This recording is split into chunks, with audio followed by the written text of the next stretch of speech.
Longo chairperson wa NRM wa Mukono municipality atira nga nze coordinator mu office ya president ye Kyambogo kulembera jajja namya president ya office ya president y'ebyobufuzi esango Kyambogo. Njagala kunga abantu bonna bannamukono banze twala Mukono mu NC atira nze chairman wammwe wa NRM we Mukono wa Mukono municipality njagala bakunga mwenna nakusoma zinga 12 lunaku lwa Sande mbakunga mwenda mugweyo Ssaabasajja yatukubiriza fena tujje tutuke emisinde egyo egikulembera amazaalibwa ge ag'emyaka 71 egy'ekitiibwa. Basaba ne banyabo okusinziira ku Katikkiro Kabaka Bwobweru yatukubiriza tukere ku makya omulamwa gwakulaba ati nno tulwanyisa ekirungi Ssaabasajja Kabaka y'omu mu Uganda yonna basinze okulwanyisa obulwadde bwa siriimu wano mu Uganda n'ensi yonna. Basaba ne banyabo omulamwa kuno gutambulira nnyo ku baana ab'obulenzi nga gwe mulamwa okulaba nti be okusinga okusoosowaza okubaza siriimu kubanga be basikiriza oba be baseducinga abaana ab'obuwala. So omulamwa gutambulira nnyo ku baana ab'obulenzi okulaba nino bakendeeza okusaasanya siriimu mu baana ab'obuwala. Ku luno nga ofisi ya president y'Ekyambogo Maama Hajjati Namyalo mwamulabye yaguze kits era tuzireese naye nga tetunabaziwaayo mu bantu twagala bakubiriza mwenna mugweba Namukono kubanga kits zeyaguze tezimala naye mumanyi nammwe mulina ku ssente esobola okugula kits muzeeyo mwenna tujje tudukire omulanga guno ogw'okudduka emisinde okutaasa abaana baffe abawala okulwala akawuka aka siriimu nga mmwe abalenzi mmwe basaale. Era njagala bategeeza nti waliwo kits ezampeddwa okuva mu ofisi ya president y'Ekyambogo ezimu njagala zigabira gurupu y'obumu y'Ekiwanga ekuliwo omutongole wa Kabaka ow'Essonde era naye agenda ozigabira kuba ye chairperson wa gurupu eyo era naye agenda ozigabira banne abali mu gurupu yakulembera. Wasa omukulu ono kits zino zimuweereddwa okuva mu ofisi ya ONC ey'Ekyambogo agende azigabe omukulu Subuga Paulo. So mukwasa kits zino okusobola okulaba nti batandikirako kubanga tezijja bamala naye batandikireko. Sebo kits zino zikwasa okuva mu ofisi ya president ekulemberwa Hajjati Hadija Namyalo. Sebo tuyanzege kulwa kina makanda mushwa kino kyama tuwa Hajjati Hadija Namyalo tuyanzege era tukakasa tugenda kuba basaale ng'omulanga Ssaabasajja Baguli bwekulwanyisa ekirwadde kya Mukenenya. Sebo webale nnyo webalengera obubaka eri Hajjati bututuusa tuli basiimu.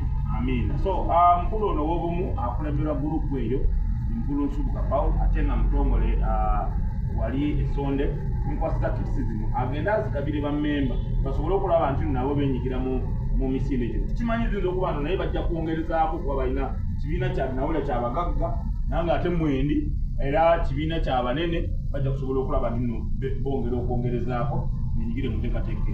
So tweyanza nnyo tweyanzeege tukubiriza mwenna bannamukono municipality Mukono n'ebitundu ebinaanyeewo abasobola mwenna mujje ennaku z'omwezi 12 lunaku lwa Sande eno tugere ku makya saa 11 tugende Emmengo tudduke. Abaana bate basobodde abasobola okuddukira mu area yammwe nammwe mukwate bu vidiyo nga bulijjo bwe batukubiriza tubulageyo kituufu twadduukiddwa omulango ogwo ogw'okutaasa omwana omuwala ng'omwana ow'obulenzi yakulembeddemu okutaasa ekirwadde kya Mukenenya. Balina akawuka ka Mukenenya tubasaba muleme kasiiga busiizi kubanga gavumenti ya Uganda eteekawo ssente ezijjanjaba biyita mu kitongole kyayo kya TASO ezijjanjaba abo abafunye obulwadde obwo. Njagala bakakasa nti osobola okuba n'obulwadde obwo n'omalira ddala ebbanga eriweza emyaka 4 oba 3 ng'okyali mulamu ng'oteekerateekera famire yo ng'oteekateeka obusikaabo ng'olondaanya n'akubeerera akudda mu bigere ng'omaliriza ensonga zotannamaliriza. Gavumenti ekyo ekikoze n'olwakyo tubasaba okwekebeza bwe weezula nti oli mulwadde genda ojoyininga abo abafuna eddagala eryo gavumenti yerisasula eyo doozi ya senepitirivu ne gavumenti ekisasula. N'olwekyo ffe tusaba newankubadde waliwo bannabyabufuzi bano abopozisoni abaali bagamba gavumenti ezituwa obuyambi nti balekeraawo tetukimanyi doozi eyo ya bbeeyi era gavumenti kyagenda maaso nosasula. Tubasaba bw'oba olina obulwadde nga weezudde genda ofune eddagala tokola kifiiriza bonna balwale nedda. Tukugamba nti waliwo bw'obona ofuna eddagala eryo ojja tuka ekiseera owangaale okole byokola ogase eggwanga. Bw'ofuna obulwadde obwo oba weezuula ng'olina obulwadde it's not the end of the road. Oba tonnakoma ensi eba teweddeeyo kitegeeza nti oba okyasobola ogasa eggwanga. N'olwekyo temwekyawa ababa babuzudde nti mubulina, teweetuga, tewetta, tonyiigira banno, wabula funa eddagala mu bulungi ojja kuwangaala ogasa eggwanga. N'olwekyo tubakubiriza mu piriyodi eno mwekebeze. Abatabulina mwekuume mukozese protectors. Abalala you can abstain mu abaana abato abakyali mu masomero, you can abstain please.